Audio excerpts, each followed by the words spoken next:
বদরের যুদ্ধ ছিল ইসলামের ইতিহাসের অন্যতম গুরুত্বপূর্ণ ও স্মরণীয় একটি যুদ্ধ, যা 624 খ্রিস্টাব্দ দ্বিতীয় হিজরি সংঘটিত হয়েছিল। স্টোরি টেলিং বাই তরিকুল এর এই পর্বে বদরের যুদ্ধের সংক্ষিপ্ত কাহিনী তুলে ধরা হলো।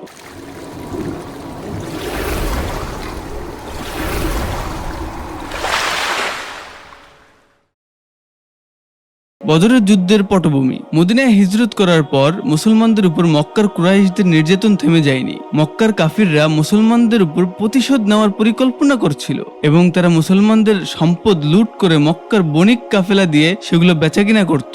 যুদ্ধের কারণ, কুরাইশদের এমন বাণিজ্য কাফেলার একটি হামলার জন্য মুসলমানরা প্রস্তুতি নেয়। এই কাফেলা মক্কা থেকে সিরিয়া যাচ্ছিল এবং এটি আবু সুফিয়ানের নেতৃত্বে ছিল। মুসলমানদের উদ্দেশ্য ছিল মক্কায় কাফিরদের চাপে থাকা অবস্থায় তাদের অর্থনৈতিক অবস্থা দুর্বল করা, যাতে তারা মুসলমানদের উপর অত্যাচার বন্ধ করতে বাধ্য হয়। বদরের ময়দান।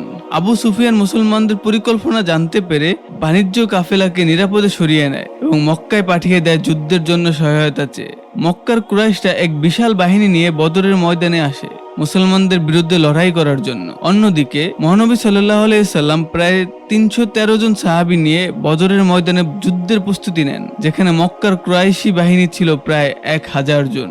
যুদ্ধের ফলাফল। যুদ্ধের দিন মহানবী সাল্লাল্লাহু আলাইহি সাল্লাম আল্লাহর সাহায্য চেয়ে প্রার্থনা করলেন এবং আল্লাহ তাআলা ফেরেশতাদের মাধ্যমে মুসলমানদের সাহায্য পাঠালেন। বদরের যুদ্ধে মুসলমানরা অলৌকিকভাবে বিজয় অর্জন করে। কুরাইশদের 70 জন নিহত এবং 70 জন বন্দী হয়। মুসলমানদের মধ্যে 14 জন শহীদ হন। বদর যুদ্ধের তাৎপর্য। বদরের যুদ্ধ ইসলামের ইতিহাসে এক বিশাল বিজয় হিসেবে স্বীকৃত। এই যুদ্ধ মুসলমানদের মনোবল বৃদ্ধি করে এবং আল্লাহর প্রতি তাদের দৃঢ় বিশ্বাস ও আত্মবিশ্বাসকে মজবুত করে। এটি ইসলামের প্রতিষ্ঠায় একটি গুরুত্বপূর্ণ পদক্ষেপ ছিল, কারণ এই যুদ্ধের পর থেকেই মুসলমানরা ইসলামের প্রচারে আরো দৃঢ়ভাবে এগিয়ে যায়। বদরের যুদ্ধের এই মহান কাহিনী ইসলামের ইতিহাসে এক গুরুত্বপূর্ণ শিক্ষা বহন করে। আল্লাহ তাআলার উপর দৃঢ় বিশ্বাস, একতা এবং সৎ কাজের প্রতিদান কখনো ব্যর্থ হয় না। সেটাই এই যুদ্ধ আমাদের শিখিয়েছে।